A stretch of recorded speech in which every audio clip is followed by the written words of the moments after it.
What is up, Honey Badger Nation? Man, thank you guys tuning in to another episode of One Big Fire. We've got special guest, Mr. John Harp, in the house with us today. What's up, brother? Not too much. How you doing? Doing good, man. Doing good. I want Good. to definitely pick your brain on a couple of things, just kind of hot topics. But before we really dive in, I want to remind everybody, as we're recording this, the end of July, so we still have a couple more days left to head over to honeybadgernation.com and nominate the Honey Badger of the Month. We had Rose on last month to kind of just share her story a little bit by being a Honey Badger, our first Honey Badger of the Month since we kicked this off. And so the nomination is there. Go nominate who you think really represents what being a Honey Badger is all about. That's just going through some challenging, tough times and no matter what, always finding a way. Also, reminder, we've got Agent to CEO live in the land, CLE, coming up September 24th and 25th. I know Al said we're about 35 to 40% of tickets sold out. Almost all of the VIP tickets are gone. So you can go to agent2ceocle.com or you can go to honeybadgernation.com, get your tickets. Like I said, there's only still a handful of VIP tickets left, and then everything else is just going to be general admission. The room is the room, right? It only holds 100 people. So when that is, tickets are gone, they're gone. And so really looking forward to that. And also going to support just an incredible cause with Al's 10th year and be Rock the Spectrum, as we've got a pretty cool, venue and experience set up. If you guys have been to Nashville, I've ever experienced Tootsie's there on Broadway. We're bringing that same type of feel to the event this year. So heck of a great cause. Going to be a heck of an experience. And yeah, get your tickets. Go to honeybadgernation.com. All right, Mr. Hart. So had an opportunity to hang with Mr. Blake Sloan a little bit over the weekend, and he was kind of filling me in on some things. And I know recruiting's a big thing, and just continuing to always be recruiting, always looking for talent. And he had shared something that the last 75 calls that he's had with agents, and he's doing a lot of the not the initial filtering, but some one-on-one conversations, as he's just always, keeping a pulse and feet on the ground to kind of really what's happening. And he said, listen, man, he goes, out of those last 75 calls that I've had with agents, how many of them have or have an actual buyer's presentation to be able to present to buyers they're working with? I was like, I don't know. 1, 5, 6, 7. He goes, zero. Agents have no training. They just don't know what to do or what to say. And to me, that's the biggest swing right now. You look at, like with you guys, where you're in that, continuous growth. We have a lot of great momentum. We've got things working, but there are agents that are a little bit behind you, right? That have the team or struggling or to get the team going, that, ones and threes, right? You make it to $1 million in revenue, but then what got you to $1 million is probably not going to get you to $3 million in revenue. And it really tends to fall with the right kind of people, having the right agents, the right people around. And I was talking with Pete here in Matt and DJ's office this morning, and he's like, it's just shifted, right? People that they thought were going to be great, then all of a sudden, they don't have the right, grit, fortitude, or whatever it is to show up every day, learn the skills, the capabilities required to be able to navigate this headwind in this particular market. So, I mean, you guys are rocking #1 team at EXP in the state of Ohio, and really have built, your entire career off the buy side lead gen. Now, obviously a shift. We were talking, just laughing. Ryan's actually in there giving listing presentation training, which is really cool. But coming from that buyer perspective, because I want to revisit a couple stories with some interesting data and some things that are happening in the market. But just from your perspective with the agents and in the trenches with them day in and day out. I mean, what are you seeing? Who's stepping up, who's pushing through right now? Like what's working for the agents that are actually working the system? Yeah, I mean, it's a great question. And I think I was just thinking, when you mentioned backstage the topic, and, you just texted me 10 minutes ago of like, hey, can you jump on?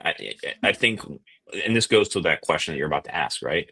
You have to become the expert, right? Mm, Like you have to be able to answer questions like that or be able to rock and roll right away around that topic of however you want to build your business, right? I don't care if yeah. it's sellers, FISBOs, expireds, open houses, like you need to know it in and out.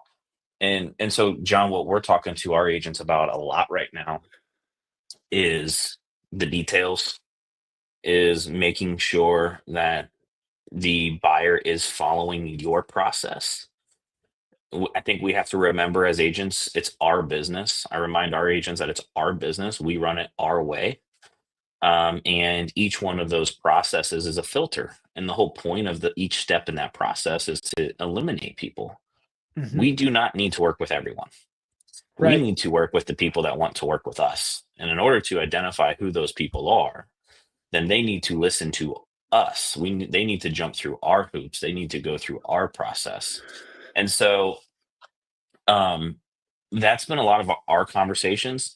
I know our agents aren't doing the level of buyer presentations that they should be doing because our transactions are falling apart. Or I'm hearing some conversations around, my clients, all over the place, right? How many of us have that buyer that is just, we can't wrangle them in? They're just all over the place. They can't identify anything that they like, right? To me, that is just, I know that we're skipping steps into that process. The other thing that we're talking on quite a bit about is, especially buyer side, is we're not there to just open the door and have small talk as we walk through a house at a showing. Hmm. Our job, I believe, our job is to identify things and get out in front of things before we ever get to an inspection and an appraisal. And obviously there's a level of experience and all of those things that come with it. And if you don't have experience with looking at homes or understanding the ins and outs of a house, trust me, I was there. I was 22 years old when I got into this business. I didn't know anything about furnaces and AC units. I never had to deal with that in my whole life, right? But that's why I had a mentor and I joined a team, and I leveraged team opportunities to go and learn. I sat at inspections for the 3 hours to learn and ask the inspector questions. And so that's another thing we're hitting on is like, as you walk through that showing, the goal is not to get them in contract. The goal is to get them to the closing table. And if Right. there's things that we can talk about up front that may come up in an inspection, that may come up in an appraisal, well, let's have those up front before we even write the offer, right? Let's Yeah. address those now, because the fallout rate, and that's one of the things we're going to start get back to tracking. We haven't tracked in a while. Is what is our fallout rate? How many deals do we have to get into contract in order to get X number of closings? And hopefully you're not at a 50% clip, because that's not a good thing, right? But those are the conversations I'm having. Process and showings, and Yeah. really nailing those two. And then the third thing I brought up just today, because I've noticed it with a couple of my agents in the last week or two, is presentation of yourself. How are you showing up? Are you prepared? Mm, Are you dressed nice? yeah. Right? We could get away with some of those things in the last 5 years, but as inventory increases and buyers have more choices and buyers become more looky-loos and sellers are interviewing more people, it matters whether or not you dressed with dress pants and a button-up shirt or tie, or you showed up in jeans and a casual t-shirt. Now, Right. there's also a point, and I told my agents this, I dress how I want to dress because I don't care if I get the deal. I'm in a position where I can make some of those decisions. I want the people to work with me based off of me. But when I was needing the business and I was wanting the business, I made sure that I was dressed to that professional level to make sure that wasn't the one thing that was the knock against me when they're Yeah. interviewing multiple people. Yeah. Yeah, you're spot on, right? And I think it aligns to also, kind of the clientele, but also your brand, like really, Hmm. truly who you are. And I mean, if you are, the guy that loves rocking the suits and that just fits you and your personality and your brand, which is just your reputation, then go with it, right? It's just being authentically you. But it's like you said, I default back to, Jordan Belfort's, right? Enthusiastic as hell, sharp as a tack, and an authority figure, a force to be reckoned with, right? Because you know your stuff. And I think it's so important, with organic social, to be able to really put that message out there that you do know your stuff. You are, enthusiastic as heck. You are sharp as a tack, right? You know your stuff. You're an authority figure, and just being able to articulate that out. There's a couple things that you had just said that I wanted to point out, because you hit on the two things that I wanted to touch on. And it's home sale cancellations hit a record high for June. So this was reported through BAM, which now BAM.com. So through BAM, and it's a great resource. It's one of our favorite resources that we love to tap into to stay kind of plugged in on certain things. That and Inman being another one. But what they were reporting is that nearly 15% of pending home sales fell apart last month. It's the highest June fallout rate on record, and it's another clear sign that buyers are gaining leverage. And the study of the data on record only goes back to 2017. But what it shows is that cancellations usually dip in the spring, not climb. So that's what we're really starting to see. And what they point out is buyers are walking away because they have more options, they're feeling the financial strain, and they're nervous about the economy. So what does that mean for agents? Right. It goes back to my point, what Blake was sharing, that agents have never even had the formal training for the most part. And so the key takeaways that the BAM article was talking about is that the fallout rate is rising. So I remember, when we were more in that balance type of market, that we would really be looking at, we would factor that we was always going to have a 30 to 40% push into, the next month, when we were kind of calculating from a forecasting standpoint. And so it feels like it's getting kind of back to that point, right? That, you have to factor in some kind of contingency in your cash flow projections within the business. And then, so that fallout rate is rising. Buyers are more empowered than ever, right? They're walking away for better homes, better deals, and greater peace of mind. And on the flip side, goes back to, the seller training, is that sellers need more guidance. Hmm. But they're more willing to kind of negotiate, but they still don't understand what buyers want today. And so I think that's so important to understand, as these deals are falling apart, why they're falling apart, but why buyers are canceling and walking away. And it's a lot, right? But you think about some, buyer's remorse. They really truly get in and like, oh my goodness, right? As HOA dues are skyrocketing. Homeowners insurance is skyrocketing. Property taxes, right? As those adjustments are being made, as the prices have gone up and they're making sales, those adjustments are happening. So just the actual monthly commitment, the cost of home ownership, and that's one of the things on the buyer presentation you have to touch on, is future home ownership costs, Yeah. right? Really what it means to own this property.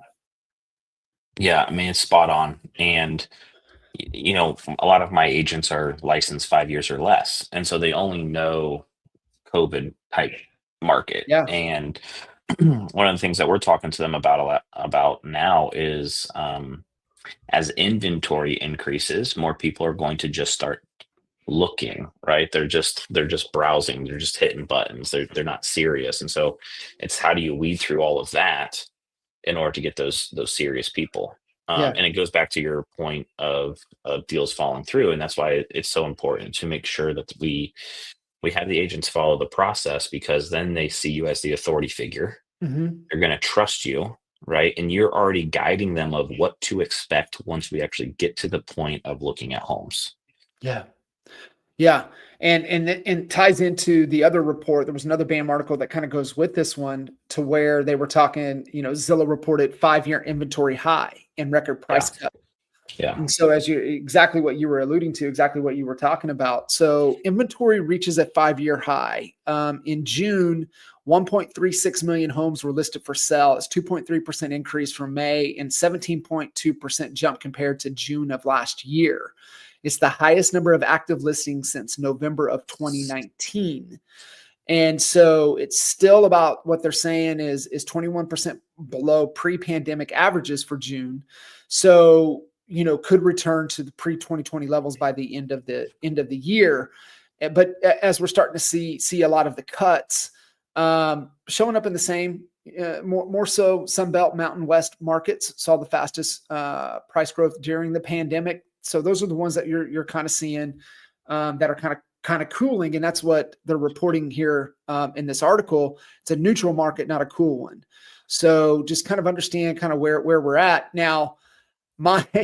My gut might be a little bit more of the market. Just the data just hasn't caught up to really what's happening in the market. And so for you, what are you doing? What are you educating, y'all's agents and everything on from what the data is telling, and then how to articulate that data back to buyers and more importantly, even back to sellers? Yeah. I think, right now in Columbus, I'm in Columbus, Ohio. So Columbus is a little bit different as opposed to kind of the coast and what's happening across the country. We're feeling it, but it's not quite here quite yet. But what's interesting in our market is days on market is increasing, inventory is increasing, and home values are still increasing. And so Yeah. that just goes to show the demand. And so I say that because when inventory typically increases, some of the things that we're going to have to overcome as a buyer's agent or person working with buyers is, oh, I'm going to wait for pricing to come down. Oh, I'm going to, the economy is this, inflation is that, right?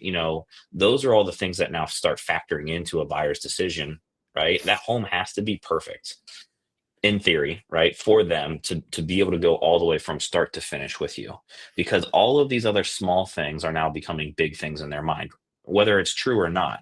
Like I said, in Columbus, increased inventory, increased days on market, but pricing still going up. That's usually not how that works. Right.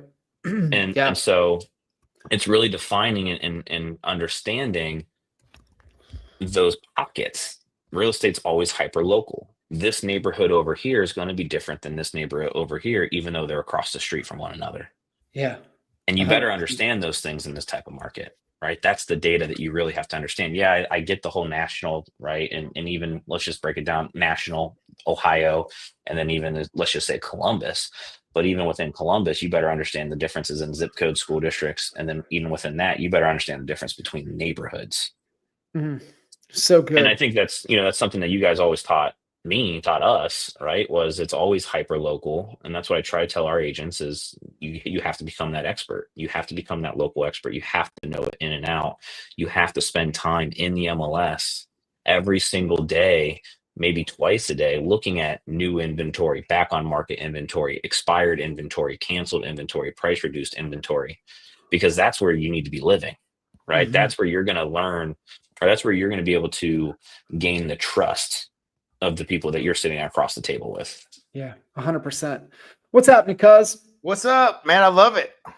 So we were just hitting on a couple of the articles coming out from BAM over the last few days, reporting on home cancellations hit a record high for June, and Zillow reports 5-year inventory high and record price cuts, and really kind of where we're seeing.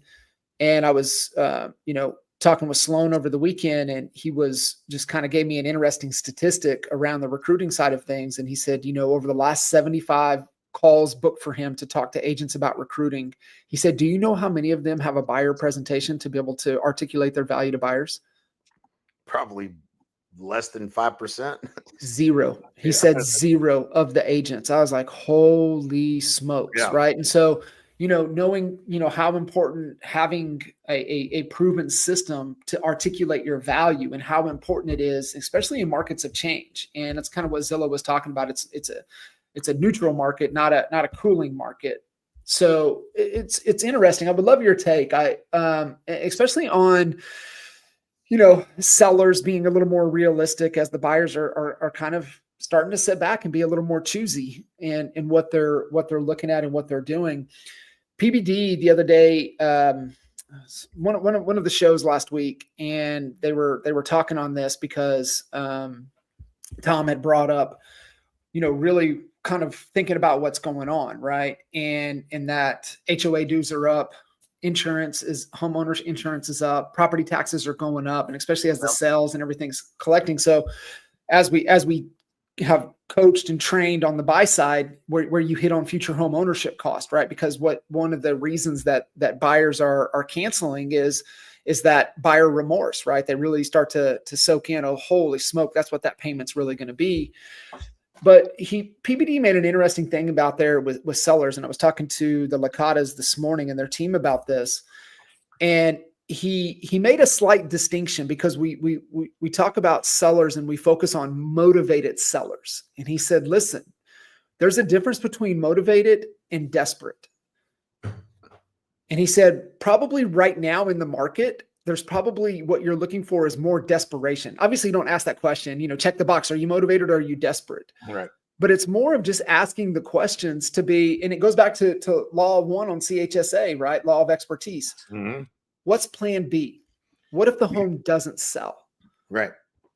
Unpack that a little bit, because I think in just asking that question and listening, you can uncover real motivation, but you can also find some desperation. And I think that's really kind of where things are moving right now. Yeah. I think, I literally get to do this every day, like multiple times a day in different markets. And what you said, John, a minute ago is so spot on. Like every market, we say, well, real estate is real estate. Every market's the same. It's not, though. I mean, it truly is. Every market's different. And what I'm seeing with how we're working with ChatGPT is when you can now run and let's take this price of home in this city and location, and ChatGPT, tell me who are the most likely buyers for this home right now, and it'll give you this detailed profile of the most likely people. And there's local area people move in because they've always wanted to get their kids in that school district from these cities, or they're moving, they got a job, they're moving here from out of state, from these 3 states, and these are their biggest hopes, fears, desires. Like when we all kind of have a surface level understanding of our marketplace in this regard, because you don't have that data really very easily to get to, or at least you didn't used to. And so like once you know like who has to, people that are moving right now are usually the people that have to move, not the people that just might want to move, right? Like that's basically what you're saying when you say desperate. Is like, I got to make this move. And to the point you're making is, okay, let's say, if we know that 50% of the homes that come on the market fail to sell, whatever the number is in that price bracket, in your marketplace, in that neighborhood, that's all local market specific. But there's a certain percentage that sell and a certain percentage that don't. And you got to make them aware that that's a reality that could happen. What happens if it don't sell? And they haven't gone to a place where that's likely the scenario. They haven't thought that far of like, okay, what happens if, and they just think it's going to sell. Hopefully it's going to sell. It's going to sell. They're not thinking about worst case scenario. But when you get the answer to that question, it's like, well, no, it has to sell. Like I remember multiple sellers that had not gone there mentally and not had the conversation with each other. And they're like, well, honey, you're going to be gone by then. So like, if it hadn't sold by July, you remember what happened to Uncle Ralph's house when he rented it? We're not renting it. Like they're having that conversation right there in front of me as to like, okay, this has to happen or it doesn't have to happen, right? Like you get a sense for that in the conversation. And so like, at that point, I always transitioned to, listen, guys, I'm going to give you the advice you need to hear, not what you want to hear, to make sure that doesn't become the scenario that we're in. Is that okay? And they say, yeah, please do, right? Like they want you to tell you those things. And so if I know that I'm dealing, and that all comes from me understanding before I got there, I asked them, what do they think the house is going to sell for? And I already know what the house is probably going to sell for. And if I think the gap is very big, I'm going to spend way more time getting them to a place where they listen to me on price, as opposed to, I'm not going to, I mean, John, it inside and out, both of you, but that's the training that we do to educate people to a place that they're going to listen to our advice and not use hope as a strategy and end up in a place that they don't want to be in. Right. And so I think, yeah, you just have to be more of an expert and have more of a process for how you get people to listen to your advice so they don't end up in that place. And it's like when the market shifted in 07, like God forbid anything like that ever happen again. Like it changed so fast. It was like make your head spin. Like overnight, prices started dropping. Like we're not going to experience that in this scenario that we're in today. It's just not the same. But the prices were coming down so fast that next week, if you didn't price reduce the next week, it's a different price you should have lowered it to. And like, it was maddening to try, because if you don't have the conversation of, listen, we're going to evaluate, we're not testing the marketing and the things we do to sell homes. That's proven to sell thousands of homes. What we are testing is the price of your home in today's market. So my job is to try to help you extract the most money we can and sell it at the highest possible price and put the most money in your pocket. If the market tells us something different, we're going to get on a call in 30 days and review what is sold, what went pending, and what else came on the market. And we're going to consider whether we're in the right place to be one of the homes that's going to sell this month and not be one of the homes that doesn't sell this month. And so you pre-set up that process. You don't do it reactively. And that was something we learned when we ballooned up to like 200 listings and there wasn't a process for it, right? Like it was like, now we got to call these people because we didn't have a scheduled call already. So now we had to get ahead of this. And that was, a huge lesson I learned during that time frame, is when everything is selling, you don't need a conversation about why it hadn't sold. So you've got to put a process in place to make sure that that no stone is left unturned, or you end up with a canceled or expired listing. And that's, I think that's what, John was alluding to earlier is, you're seeing more of that in the marketplace. Or John, you mentioned the statistic of more cancels. It's because they told them something, probably using hope as a strategy that it would sell. It didn't sell, and they never called them and said, hey, we need to reevaluate.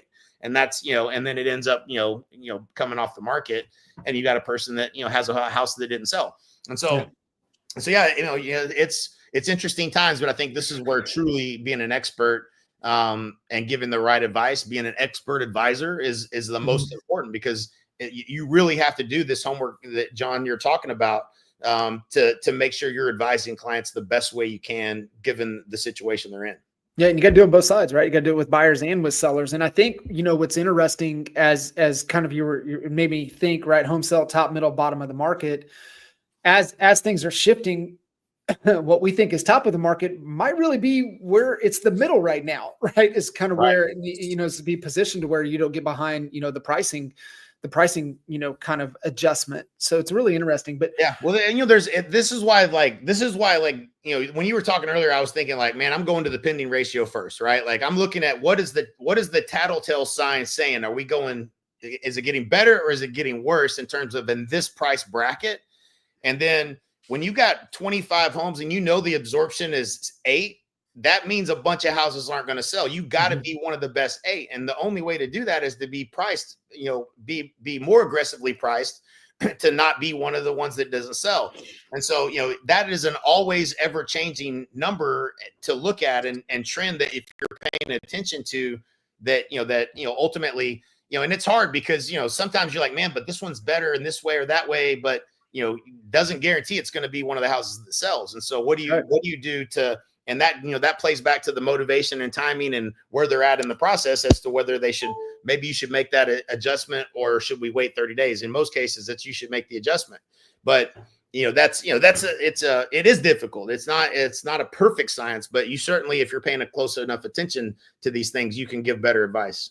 Yeah, 100%. John, I want to shift a little bit because, I just am of this belief, and we kind of kick this off a little bit, that if you get especially when you get into that swamp area of $1 million to $3 million in top line revenue, what got you there won't get you there. Right. And, remember Clay taught us the ones and threes. And so the team that got you to 1, and if that's kind of where you're stalling out and stuck at, they ain't going to get you to 3. And so I think the first lever that you can pull on is just looking to make sure you got the right people around you to be able to navigate through the headwind instead of the tailwind. What are you seeing, John, with your agents that are coming in, and the ones that are pushing through right now, that are starting to build momentum, versus the ones that have just fallen off the map? right? And really disappearing. What are their habits? What's their mindset of the agents that are really built for today's market? Part of it, I think, is blind trust, because again, our agents are typically brand new. That's usually, who we're going after, or licensed less than 3 years, have had some success. So trust, right? So like I'm very big on social proof. Hey, you want to see any one of our agents that went from zero to wherever you want to go talk to them on our team. Here's social proof of that. Here's how they did it. But I always think this is the number one thing. You better immerse yourself into the business. Even if you are working another career, dual career, the hours you have outside of that career, you better be in real estate.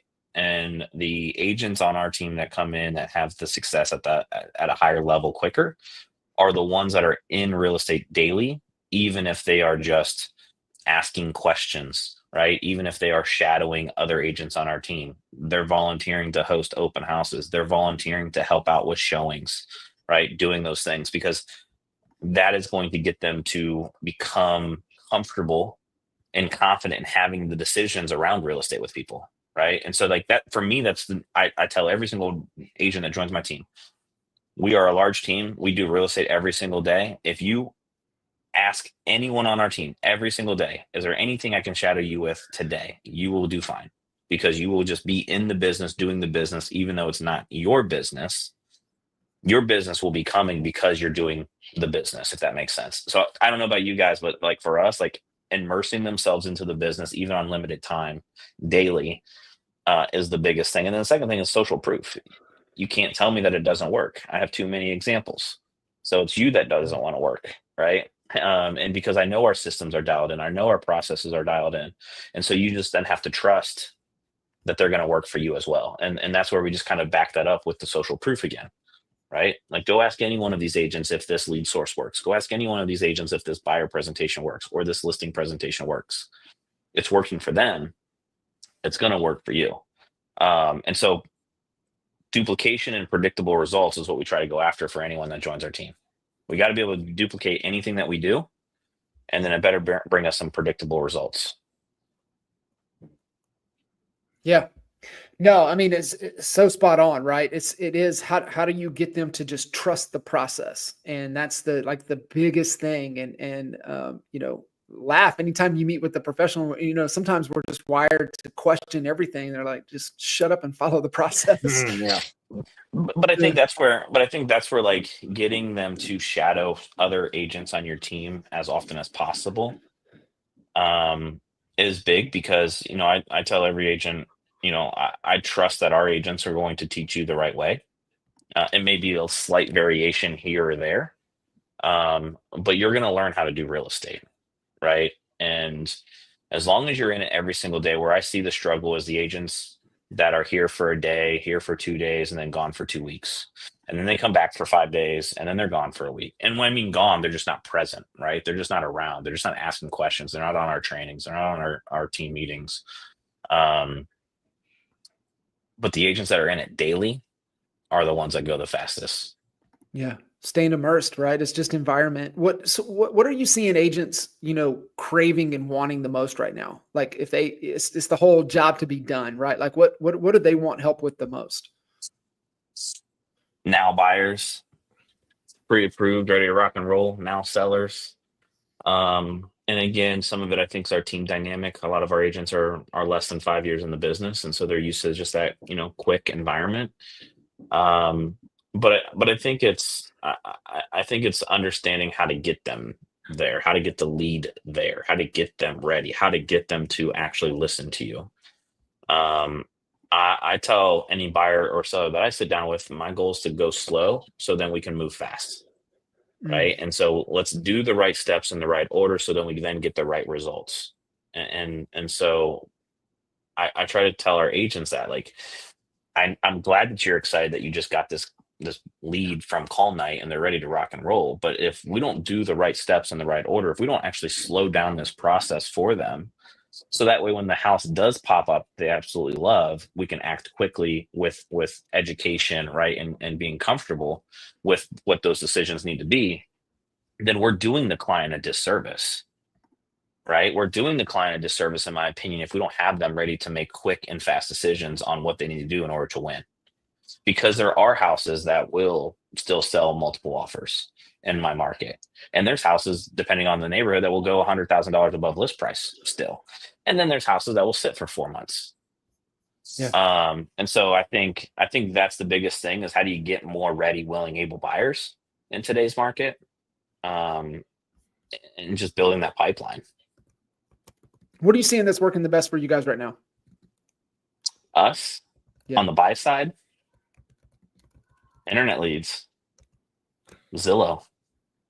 We're looking at opportunities, that mimic what Zillow creates. Those websites, those opportunities where those buyers have already been out looking, they're further down the process, right? They've been browsing maybe for 3, 4, 5 months already. And so that's, for us, that's been the thing that's been allowing us to go a lot quicker. Yeah. And I think too, you guys took to heart, right? One of the things that we would always talk about is understanding lifetime value, right? Lifetime value of that opportunity. And when you look at like the flex and, a little bit more paid at closing type of opportunities, which are not bad for a lot of agents right now. Even running, ads, Facebook leads, things of that nature. There's the customer acquisition cost. And to what your point is we're acquiring that opportunity. But as a team lead, the value in that for you guys, and we've talked about this so much because you guys are making razor thin margins on the front end, but it's also getting your agents into production and getting them momentum and getting them wins, right? To build that confidence. Can I show you a real life example? Absolutely. This is our admin. I don't know if you guys can read that. A little Zillow success story. All right, just read that for us. I closed one Zillow lead 2 years ago. Since, the family of the Zillow buyer have closed 2 other homes and just landed a buy-sell combo. 5 transactions off of $126,000 buyer. 5 transactions in 2 years off of one lead. That is a lower price point in our market. That's understanding this go, John, you know where I'm going with this. This is understanding the lifetime value of making a raving fan of what you do in this business. It's not, the first transaction represents 3%, was it 3 or 4% of the lifetime value of that person. When you close and get that check, it represents 3 to 4% of the lifetime value. If you create a raving fan that refers you one person a year, comes back every 7 years and buys another, the lifetime value of that one lead is much greater than that first commission. And I think most people don't understand that because they're thinking about where do I get my next lead from, is not really creating a relationship and understanding the lifetime value of that relationship. Yeah. And that's a conversation that we have quite a bit, right? Is, hey, I understand. And I think this is for anyone. It doesn't have to be Zillow, any investment that you're willing to do. Right. I always tell our agents, if you're here for a career, you'll be fine. Like, just don't look at the price point, like, do the business, do great business, and your job's to get referrals. And if you plan on doing this for the next 10, 15, 20, 25 years, 30 years, however old you are, the rest will take care of itself. And so Ryan and I, we kind of look at it as our job is just to collect data. Like, we want as many leads and data points as possible. Because over the next 10, 15, 20 years that we're going to be doing this thing, that's where we're really going to crush. That's where we're really going to win. Obviously, we need the now business because we all have bills today and all of those things. But we're always future pacing, right? We're always looking, what is that next 5 years going to look like? And that's how you can grow. Yes, we have to factor in what the cost of acquisition is and all of those things because we are running a business. But I mean, that's a testament, and back to social proof, right? Like, if any of our agents want to complain about a lead source or anything like that, I saved that and I'm going to share that, right, with them and say, hey, like, this is what it's about right here. Yeah. Yeah, it is. And, thinking more long-term, and it's hard, right? We still have to have, things for cash flow, but like, make those raving fans, right? The ones that are, will stop people in traffic. They hear somebody talking about real estate, and that's ultimately what we're trying to do. So focusing on that client experience that they're having, and really trying to have as much value add throughout the process is a much better focus than really anything else, right? And so it's even bringing agents on board, right? Like what you guys do, you focus on the experience that those agents are having with them and getting them plugged into the activities and making sure that you've got systems around that. Yeah. I don't know your guys' thoughts on this, but I don't teach anything in real estate when they first join other than our CRM and how to make phone calls. I don't care about anything else. And I think a lot of team leads worry or struggle with, they got to understand our brand, and they got to understand our marketing, and they got to understand our contract, and they got to understand this, and they got to I'm like, look, we're getting on the phones and we're having conversations, because if I can't get you to have a client, then there's no point of anything else that we're going to be trying to do. And so when you think about onboarding agents to your team, or who your ideal agent is, like my number one job with our agents is I have to get that new person a win. I have to get that new person a success story. It doesn't have to be a client. I just had one join last week. She set up her first buyer presentation within her first week of doing calls, right? Like that's a win. If you could set one buyer presentation a week, I mean, as a new agent, you're probably going to convert 50, 60, 70%, probably higher if you're on a team, if you already have a proven process to repeat and that gets predictable results. I think we'll take those numbers all day long. Yeah. It's crazy, listening. It was, I've reflected back a lot on the conversation with Kyle Whistle back on the 4th of July. And he, kind of towards the end, he kind of laughed, and he goes, I used to clown on two things. I used to clown on what to say and building relationships. I used to clown on Ferry. I used to clown on Buffini. And he goes, if you really want to distill it down, only thing that matters is what do you say and how do you build a relationship?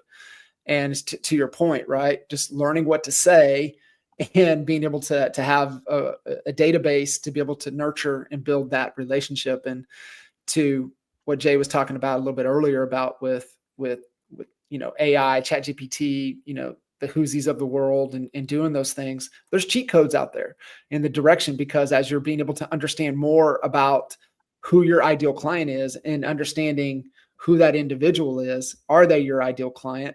And how do you, leverage the tech to, get them to the value faster? So it's pretty cool to see, but fundamentally it still comes down to what do you say and how do you build a relationship? Yeah.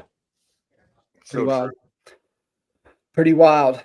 Well, brother, I appreciate you jumping in here. And, just a reminder for all of you guys out there, we do have one of our favorite events, Mr. Stasek's 10-year anniversary for Rock the Spectrum. We've got one heck of an experience set up for everybody. If you guys have been to Nashville, have experienced the Tootsie's experience with live music on every floor, we're recreating that for Rock the Spectrum. And if you're wanting to get into the best event on really how to build the foundation and build a business, Agent to CEO live in Cleveland, September the 24th and 25th. If you are coming in for those 2 days, you will get a ticket to Rock the Spectrum. So I think we're 35 to 40% sold out already. Believe almost all of the VIP tickets are gone. We only have 100 tickets. This isn't some scarcity thing. We just, the room only holds 100 people. So when they're gone, they're gone. It is the event. Obviously I'm super biased, but there's really nothing out there to truly get the fundamentals to build a business. And we've got a smoking lineup. We've got Tina Call coming in. We've got Mr. Blake Sloan coming in, Jay, Stasek, myself, and we've got a few more things up our sleeve as well for those 2 days that lead into Rock the Spectrum. So one heck of a great cause. All additional monies and things, everything's going to the foundation for the event with Rock the Spectrum. So you guys can get there and listen. We've got a few days left to nominate Honey Badger of the Month. So also head over to honeybadgernation.com, vote for the Honey Badger of the month. We had Rose on last week, which was just awesome and inspiring to hear her story as we kicked off Honey Badger of the Month, and she was our first. So head on over, get those nominations, get your tickets to Agent to CEO. Look forward to seeing everybody in Cleveland. Fellas, Yeah. any final words as we wrap up this month and ready to head into August? Do the work, be an expert. I would just say, if you guys don't know Kitchens and Jay, the Agent to CEO should be a can't miss event. I'll sell it for you guys. It's something that, we've been in your guys' world since Ryan's been in it before I met him. And so you guys have been impacted my business since 2011 when I got into the business. And Kendra Reese was the first conference I went to in October of 2011. And so the Agent to CEO, if you guys don't know, that should be a can't miss ticket this year. Skip another conference that you're planning on going to and get into that room, especially because it's only 100 people. Mm-hmm. Because the biggest thing that agents struggle with is they don't know how to get out of being and working a job and actually running the business, right? And we get into this industry because we want the time freedom, the financial freedom, and some of the flexibilities that come with it. But yet we find ourselves just dragging every single day, working when the clients want us to work, and doing all of those things. And if you really want to learn how to scale and grow, and if two guys like myself and Ryan can go from 50 transactions to, we'll do I think close to 500 this year, that's what we're on pace for. Awesome. This is the can't miss ticket. You have to grab one. Very impactful on our trajectory and where we've come from and where we're going to go next. Yeah. So good. So I'm actually going to go snag some tickets because I need to grab mine. So tickets. We'll be up there though. Heck yeah, man. Looking forward to seeing you, man. Awesome. Guys, appreciate y'all. And let's keep after it. Let's keep making it happen. We'll see you. All right. See ya. Bye.